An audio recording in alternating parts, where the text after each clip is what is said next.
الله عليه وسلم نعمتان مغبون فيهما كثير من الناس الصحة والفراغ أو كما قال عليه الصلاة والسلام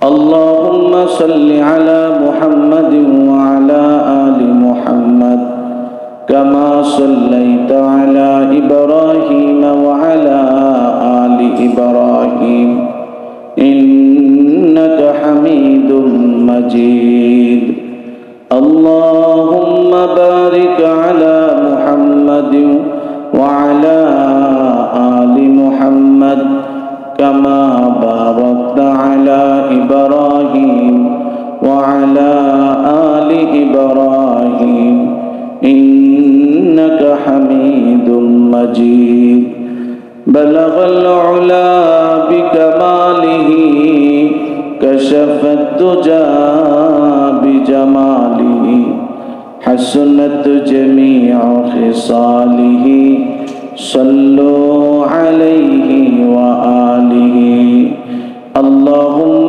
صل وسلم بارك عليه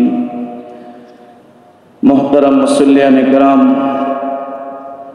সমস্ত প্রশংসা মহান আল্লাহ পাক রব্বুল আলামিনের জন্য যিনি আমাদেরকে অত্যন্ত মহব্বত করে ভালোবেসে আজকের এই পবিত্র জুমার দিনে তার পবিত্রতম ঘর মসজিদে আসার বসার সুযোগ করে দিয়েছেন জুমার নামাজ আদায়ের উদ্দেশ্যে।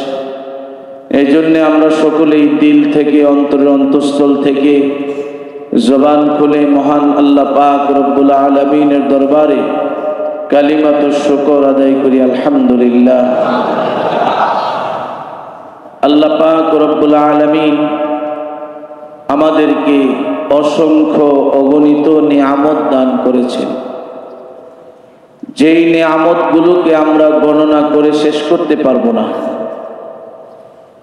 এই যে এখন আমরা সুস্থতার সাথে মসজিদ পর্যন্ত আসতে পেরেছি, এটাও আল্লাহ পাকের অশেষ বড় একটা নিয়ামত। এই জন্যে আবার আমরা শুকরিয়াতান বলি আলহামদুলিল্লাহ।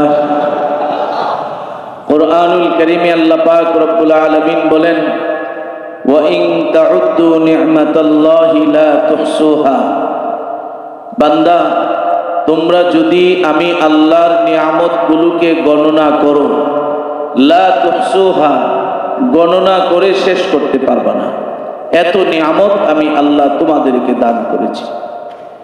এই নিয়ামতগুলোর মধ্যে, অসংখ্য অগণিত নিয়ামতগুলোর মধ্যে আল্লাহ পাক রব্বুল আলামিনের অন্যতম একটা নিয়ামত হলো সময়। আজকে আমরা সময়ের মূল্যায়ন করছি না, সময়কে কদর করছি না, যার কারণে আজকে আমাদের বিভিন্ন ধরনের সমস্যা সামনে আসতেছে। আল্লাহ পাক রব্বুল আলামিন সূরাতুল আসরে শুরুতেই বলছেন ওয়াল আসর, সময়ের কসম, ইন্নাল ইনসানা লাফি খুসর, নিশ্চয়ই সমস্ত মানুষ ক্ষতিগ্রস্ততার মধ্যে রয়েছে, তবে ইল্লাল্লাযীনা আমানু ওয়া আমিলুস সালিহাত ওয়া তাওয়াসাউ বিল হাক্কি ওয়া তাওয়াসাউ বিস সাবর। আল্লাহ তাআলা বলেন সমস্ত মানুষ ক্ষতিগ্রস্ততার মধ্যে রয়েছে, তবে যারা ঈমান এনেছে, নেক আমল করেছে, একে অপরকে সত্যের পরামর্শ দিয়েছে, একে অপরকে ধৈর্য ধারণ করার পরামর্শ দিয়েছে, তারা ক্ষতিগ্রস্ততা থেকে মুক্ত থাকবে। সুবহানাল্লাহ। এই যে সূরার শুরুতে আল্লাহ পাক রব্বুল আলামিন সময়ের কসম খেলেন, এর দ্বারা ব্যাখ্যা কি? আমরা যারা কসম খাই, আমাদের কসমের মাসআলার ক্ষেত্রে এটা আমরা সবাই জানি যে তুমি তোমার কাছে সবচেয়ে বড় যেই সত্তা আছে তার নামে তোমরা কসম খাইবা। আমরা আল্লাহর নামে কসম খাই, আল্লাহ আমাদের কাছে সবচেয়ে বড় সত্তা। মাখলুকের নামে কসম খাওয়ার কোনো সুরত নাই, এটা জায়েজ নেই, সম্পূর্ণ নিষেধ। কসম খাওয়াইতে হবে যেই সত্তা সবচেয়ে মহান, আর তিনি হলেন কে? আল্লাহ। আল্লাহর নামে কসম খাওয়া এটা জায়েজ। এখন এটা হলো আমাদের জন্য বিধান, আমরা যারা আল্লাহর বান্দা বান্দি আছি আমাদের জন্য এই বিধান। তো স্বয়ং আল্লাহ যদি কসম খায়, উনি কার নামে কসম খায়? কুরআনুল কারীমের বিভিন্ন জায়গায় বিভিন্ন সূরা শুরুতে আল্লাহ তাআলা রাত্রের কসম খাইছেন, দিনের কসম খাইছেন, সময়ের কসম খাইছেন, সূর্যের কসম খাইছেন, চন্দ্রের কসম খাইছেন। তো আল্লাহ তাআলা তো তার সৃষ্টিজীবেরই কসম খাইলেন। এর ব্যাখ্যা কি? এর ব্যাখ্যা হলো যে আল্লাহ তাআলা সূরাতুল আসরের শুরুতে ওয়াল আসর, সময়ের কসম, এটা কে? আল্লাহ এটা বুঝাইতে চাইছেন তার বান্দা বান্দিকে, দেখো সময়টা বড় দামি জিনিস, সময়ের গুরুত্ব তোমরা দাও, সময়কে মূল্যায়ন করো, সময়কে কাজে লাগাও, তোমাদের জীবনটা সুন্দর হয়ে যাবে। সুবহানাল্লাহ। এক কবি বলতেছেন, কত সুন্দর কথা দেখেন, হায়াতুকা আনফাসুন তুআদ্দু ফাকুল্লামা মাদা নাফাসুম মিনহা ইনকাযাত বিহি জুজআ।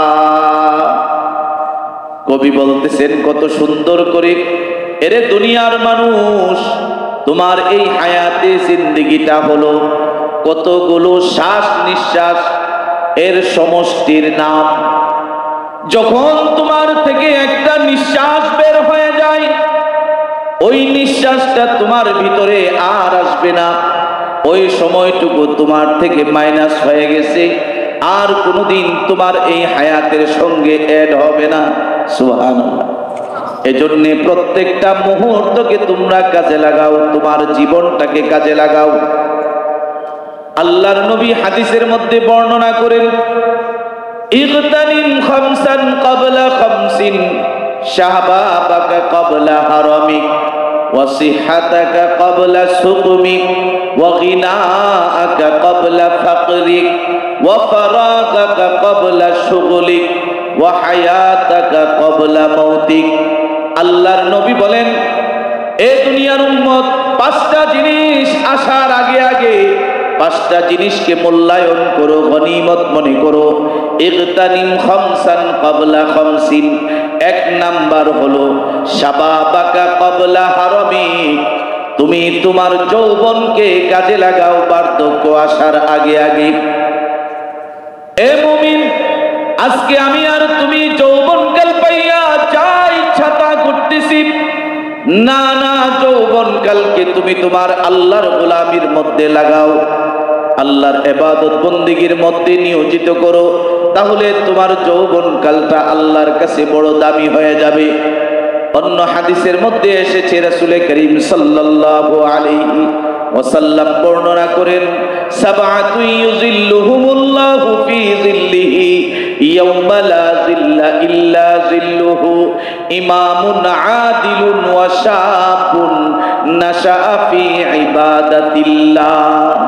আল্লাহর নবী বলেন, হাসরের কঠিন ময়দানে যখন সূর্যটা অর্ধ হাত উপরে থাকবে, সূর্যের তাপের কারণে জমিনটা যখন তামা হয়ে যাবে, মানুষের মাথার মগজগুলো টকবক করতে থাকবে, এই হালতের মধ্যে তামাম হাসরের ময়দানে একটা মাত্র ছায়া থাকবে, সেই ছায়াটা হলো আল্লাহ পাক রব্বুল আলামিনের আরশের ছায়া। আল্লাহর নবী বলেন, ওই ছায়ার মধ্যে আল্লাহ পাক রব্বুল আলামিন 7 ধরনের ব্যক্তিকে জায়গা দান করবেন। এর মধ্যে এক ধরনের হলো শাবুন নাশাআ ফি ইবাদাতিল্লাহ, ওই সমস্ত যুবক যারা আল্লাহ রব্বুল আলামিনের ইবাদতের মধ্যে যৌবন কাটাইছে, আল্লাহ পাক রব্বুল আলামিন তাদেরকে আল্লাহর আরশের ছায়ার নিচে জায়গা দান করে দিবে। শাবাবাকা ক্বাবলা হারামিক, তোমার বার্ধক্য আসার আগে আগে যৌবনকালকে কাজে লাগাও, মূল্যায়ন করো। কারণ বার্ধক্যে, বৃদ্ধ হয়ে যাওয়ার পরে ইচ্ছা করলেও 2 রাকাত নামাজ বাড়ায় পড়া যায়, কারণ শরীরের মধ্যে ওই রকম সতেজতা নেই, সুস্থতা নেই। কারণ পায়ের গুড়াই গুড়াই, গিরাই গিরাই, জুড়াই জুড়াই ব্যথা, কিভাবে আমি নামাজ আদায় করব? আর যারা যৌবনকালে সঠিকভাবে আল্লাহর গোলামি করবে, এরা যখন বার্ধক্যে উপনীত হবে, বার্ধক্যে যাওয়ার পরে যৌবনকালে সে তাহাজ্জুদ করতো, যৌবনকালে সে আল্লাহর ইবাদতের মধ্যে বেশি সময় কাটাতো, কিন্তু বার্ধক্যে উপনীত হওয়ার কারণে ওইভাবে রাত্রে উঠতেও পারে না, তাহাজ্জুদও করতে পারে না। তার ব্যাপারে কি ফায়সালা? তার ব্যাপারে ফায়সালা হলো, যখন ফেরেশতারা নেকি কমায় লিখতে যাবে, আল্লাহ তাআলা ডাক দেবে, এই ফেরেশতা, আমার বান্দা এখন বৃদ্ধ হয়ে গেছে, তার বয়স হয়ে গেছে, বার্ধক্যে উপনীত হয়েছে, এটা কি সে ইচ্ছা করে হয়েছে না আমি আল্লাহ বানাইছি? ও আপনিই বানাইছেন। তো আমার এই বান্দার যৌবনের রিপোর্ট কি? ও যৌবনে সে ইবাদত বন্দেগীর মধ্যে সময় কাটাইছে, তাহাজ্জুদ করছে, নফল ইবাদত বন্দেগী করছে। তখন আল্লাহ তাআলা বলবেন, এই ফেরেশতা, এই যে আমার বান্দা বার্ধক্যে এসে গেছে, এটা তার দোষ নয়, এটা আমি আল্লাহ সিস্টেম ওয়াইজ তাকে এই পর্যন্ত নিয়ে আসছি। যৌবনে যেইভাবে তার তাহাজ্জুদের আমলগুলোর নেকি লেখছো, এখন বার্ধক্যেও না পড়ার কারণে হইলেও তার আমল নামায় ওই তাহাজ্জুদের নেকিগুলা লেখা দাও। এজন্য যৌবনকে মূল্যায়ন করা। এখন শক্তি আছে, 4 রাকাত নামাজ একটু বাড়ায়া করেন, অসুবিধা কি আছে? এখন শক্তি আছে, সামর্থ্য আছে, দান খয়রাত একটু বাড়ায়া করেন, অসুবিধা কি আছে? মানুষের সাথে ভালো আচরণ করেন, মানুষের সহযোগিতা করেন, কারণ আপনার শরীরে এখন সামর্থ্য আছে, শক্তি আছে। কিন্তু বৃদ্ধ হয়ে যাওয়ার পরে আপনি তো অন্যের উপর ডিপেন্ডেন্ট হয়ে যাবেন, অন্যের উপর আপনার নির্ভরতা চলে আসবে, তখন আপনি কিন্তু ইচ্ছা করলেও পারবেন না। এই জন্য রাসূল করিম সাল্লাল্লাহু আলাইহি ওয়াসাল্লাম এই মেসেজটুকু আমাদেরকে দিয়েছেন, তোমরা তোমাদের যৌবনকে বার্ধক্য আসার আগে আগে কাজে লাগাও। 1 নাম্বার। 2 নাম্বার হলো ওয়াসিহাতাকা ক্বাবলা সুকুমি, তুমি তোমার সুস্থতাকে কাজে লাগাও অসুস্থতা আসার আগে আগে। এখন আমি সুস্থ আছি, এখন আমি যা ইচ্ছা তা করতেছি, আর যখনই অসুস্থ হয়ে যায় তখনই আল্লাহ আল্লাহ আল্লাহ আল্লাহ শুরু হয়ে যায়, তখনই আল্লাহর স্মরণ করা শুরু হয়ে যায়। না না না, আল্লাহ রাসূল সাল্লাল্লাহু আলাইহি ওয়াসাল্লাম আমাদেরকে বলছেন, তুমি সুস্থ আছো, এটা আল্লাহ পাকের নিয়ামত। আল্লাহ তোমাকে সুস্থতার নিয়ামত দান করছেন, তুমি এই সুস্থ অবস্থায় বেশি বেশি আল্লাহর ইবাদত করো, আল্লাহর গোলামি করো। কারণ অসুস্থতা এসে গেলে তুমি কিন্তু ওইভাবে আমল করতে পারবে না, তোমার কষ্ট হয়ে যাবে। 3 নাম্বার হলো ওয়াফারাগাকা ক্বাবলা শুগুলি, তুমি তোমার ব্যস্ততা আসার আগে আগে অবসরতাকে কাজে লাগাও। এখন অবসর আসো, একটু জিকির করো, অসুবিধা কি আছে? এখন তুমি সুযোগ পাইছো 2 রাকাত নামাজ বেশি করে পড়ো, অসুবিধা কি আছে? আমার সুযোগ আছে, অবসর আছে। কারণ ব্যস্ততা এসে গেলে তো আমি এই ইবাদতটুকু আদায় করতে পারবো না। এজন্যে অবসর সময়টাকে কাজে লাগাবো। কিন্তু আফসোসের বিষয় হলো, আজকে আমরা অবসর পাইলেই এই যে একটা মোবাইল পাইছি, এটার মধ্যে ঢুকে যাই, ফেসবুক, ইউটিউব যা আছে, এমন ভাবে আমাদেরকে শয়তান গাফলতের মধ্যে ফালায় দিচ্ছে যে আমরা ওইটার মধ্যে ঢুইকা যা ইচ্ছা তার মধ্যে ব্যস্ত। আর কি ব্যস্ত? এখন বলবেন কি হুজুর এটাও তো একটা ব্যস্ততা। না না, এটা ব্যস্ততা না। আপনি যখন কাজের দুনিয়াবি কাজ হোক আর যেই কাজই হোক, ব্যস্ততা যখন আসবে তখন আপনি কিন্তু আল্লাহর ওইভাবে জিকির করতে পারতেছেন না, ওইভাবে আল্লাহর ইবাদত বন্দেগী করতে পারতেছেন না। তা আপনি যখন অবসর পাইছেন, আপনি তখন একটু সুবহানাল্লাহ, আলহামদুলিল্লাহ, লা ইলাহা ইল্লাল্লাহ, আল্লাহু আকবার, এইভাবে যদি জিকিরের হালতে থাকেন, আপনার জীবনটা সুন্দর হবে, আপনার অযথা সময় নষ্ট হবে না। দেখবেন আপনি একজন সফল জীবন ওয়ালা হয়ে যাবেন। আমরা সবাই জানি, এই যে সহিহ বুখারী কিতাব, একটা কিতাব আছে হাদিসের কিতাব, এই বুখারী শরীফে যে ব্যাখ্যা গ্রন্থ, এই ব্যাখ্যা গ্রন্থের নাম হলো ফতহুল বারী। এই ফতহুল বারীর যিনি লেখক, আল্লামা ইবনে হাজার আসকালানী রাহমাতুল্লাহি আলাইহি, উনার জীবনীতে পাওয়া যায় উনি কোনো সময়কে নষ্ট করতেন না, প্রত্যেকটা সময়কে অবসর পাইলেই উনি কাজে লাগাইতেন। কিরকম? আগেকার জামানায় বাঁশের কঞ্চি কেটে এরপরে বাটির মধ্যে কালি নিয়ে তারপরে ওনারা কিতাব লিখতেন। এখন অনেক সুন্দর সুন্দর কলম বের হয়ে গেছে, ওই জামানায় কলম ছিল না, বাঁশের কঞ্চি দিয়ে কালিতে ডুবাইয়া তারপরে ওনারা কিতাব লিখতেন। তো একদিন উনি কিতাব লিখতে লিখতে বাঁশের কঞ্চিটা একটু ভুতা হয়ে গেছে, এখন চাকু দিয়ে এটাকে সাইজ করতেছে। সাইজ যখন করতেছেন ওই মুহূর্তে উনি চিন্তা করলেন যে আমি তো আমার হাত দিয়ে কাজ করতেছি, আমার জবান তো অবসর, আমার জবান তো অবসর। উনি করলেন কি, ওই হালতে জবান দিয়ে জিকির করতেছেন, সুবহানাল্লাহ, আলহামদুলিল্লাহ, লা ইলাহা ইল্লাল্লাহু, আল্লাহু আকবার। এইভাবে উনি এই 4 তাসবিহ পাঠ করা শুরু করলেন।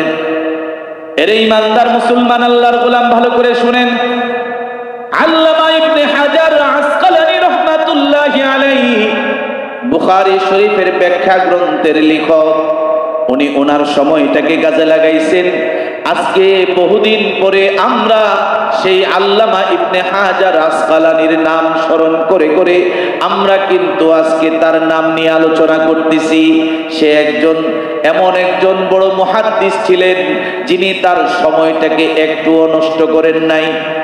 আমি আর আপনি সহজ জিকির লা ইলাহা ইল্লাল্লাহর জিকিরও করতে পারি, সময় পাইলেই একটু লা ইলাহা ইল্লাল্লাহর জিকির করি। আরো সহজ আছে, বুখারী শরীফের শেষ হাদিস, আল্লাহর নবী বলেন, কালিমাতান হাবিবাতানি ইলার রহমান, 2টা কালিমা এমন আছে যেই 2টা কালিমা রব্বে করিমের কাছে বড় প্রিয়, খাফিফাতানি আলাল লিসান, জবানে উচ্চারণের ক্ষেত্রে খুব সহজ, কঠিন কোনো বিষয় না, সাকিলাতানি ফিল মিজান, হাসরের কঠিন ময়দানে মিজানের মধ্যে নেকির পাল্লার মধ্যে ওই 2টা কালিমা বড় ওজনওয়ালা। এই 2টা কালিমা কি?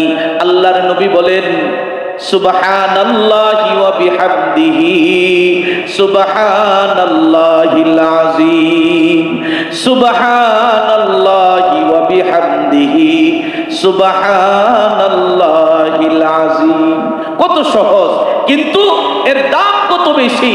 রব্বে কারীমের কাছে এই 2টা কালিমা বড় প্রিয়, আবার জবানে উচ্চারণের ক্ষেত্রে খুব সহজ, মিজানের পাল্লায় অনেক ওজনওয়ালা। এই 2টা কালিমা আমি আপনি যখনই অবসর পাবো তখনই সুবহানাল্লাহি ওয়া বিহামদিহি, সুবহানাল্লাহিল আযীম, এই আমলটুকু করতে পারি। অবসর সময় যেন আমাদের অযথা না কাটে। আর একজন মুমিনের সিফতই হলো ওয়াল্লাযীনা হুম আনিল লাগবি মুরিদুন, অযথা অনর্থক কাজ থেকে মুমিন বিরত থাকবে, এটাই আল্লাহর বিধান। এই হলো 3 নাম্বার।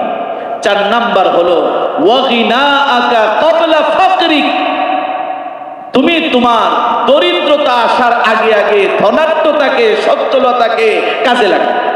এখন আল্লাহ তাআলা আপনাকে আমাকে সম্পদ দান করছেন, যে কোনো মুহূর্তে আবার দরিদ্র আমিও আপনি হয়ে যেতে পারি, কারণ সম্পদ দান করার মালিক কে? আবার ছিনিয়ে নেওয়ার মালিক কে? আল্লাহ। সবকিছু আল্লাহর কুদরতি নিয়ন্ত্রণে চলতেছে। তো এখন আমি সম্পদের মালিক, এই সম্পদ আল্লাহর রাস্তায় ব্যয় করি, অসহায় মানুষকে দান করি। যেখানে দান করলে মানুষের সহযোগিতা হবে সেখানে আমি দান করি, মানুষকে সহযোগিতার হাত বাড়াইয়া দিই। কারণ এখন আল্লাহ আমাকে সম্পদ দিছে, কালকে নাও থাকতে পারে, তখন তো আমি আফসোস করি। এই জন্য রাসূল করিম সাল্লাল্লাহু আলাইহি ওয়াসাল্লাম বলেছেন যে তোমরা তোমাদের ধনাঢ্যতাকে, সচ্ছলতাকে দরিদ্রতা আসার আগে আগে কাজে লাগাও, মূল্যায়ন করো।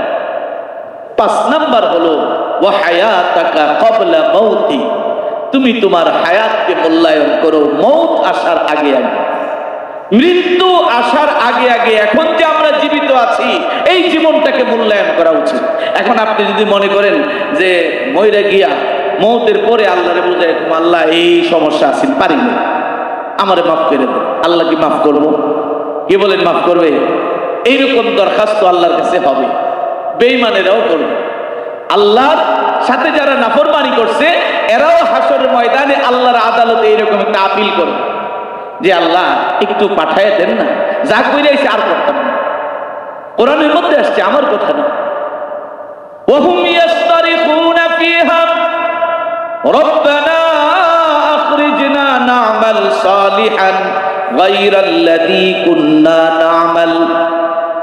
হাসরের কঠিন ময়দানে বেঈমান কাফের মুশরিকরা যখন জাহান্নামে চিৎকার মারবে, যখন চিৎকার মারবে, তাদের শাস্তি যখন প্রয়োগ করা শুরু হয়ে যাবে, তখন আল্লাহ পাক রব্বুল আলামিনের কাছে তারা দরখাস্ত করবে, রব্বানা আখরিজনা, ও আমাদের রব, আপনি আমাদেরকে আবার পৃথিবীতে বের করে দেন, আবার পৃথিবীতে পাঠায়া দেন।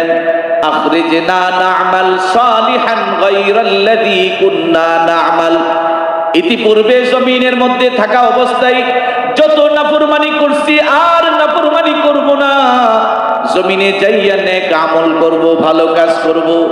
আল্লাহ তাআলা তখন জবাব দিবেন, আওয়ালাম নুআম্মিরকুম মা ইয়াতাযাক্কারু ফীহি মান তাযাক্কারা ওয়া জাআকুমুন নাযীর। আল্লাহ তাআলা বলবেন, এই বান্দা, তোর কাছে কি আমি আল্লাহ কোনো বার্তা পাঠাই নাই? আমার রাসূলগণ, আমার নবীগণ তোদের কাছে কোনো পয়গাম নিয়ে যায় নাই? আমার নবীর ওয়ারিস উলামায়ে কেরাম তোদের কাছে কোনো মেসেজ পাঠায় নাই?